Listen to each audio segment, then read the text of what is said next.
How's it going, guys, and welcome back to the channel. So if your Roblox avatar keeps showing those default clothes even after you put on your own outfit, here's the easiest way to fix it.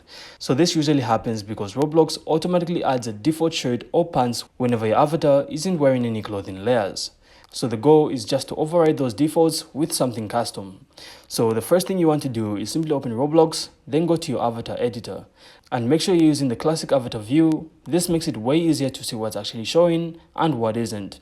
So if you're using RS16 or RS15, both work completely fine. So this fix actually works on both. So next, scroll to your clothing section and look for the classic shirts and classic pants. So if those categories are empty, that's exactly why you're seeing the default outfit.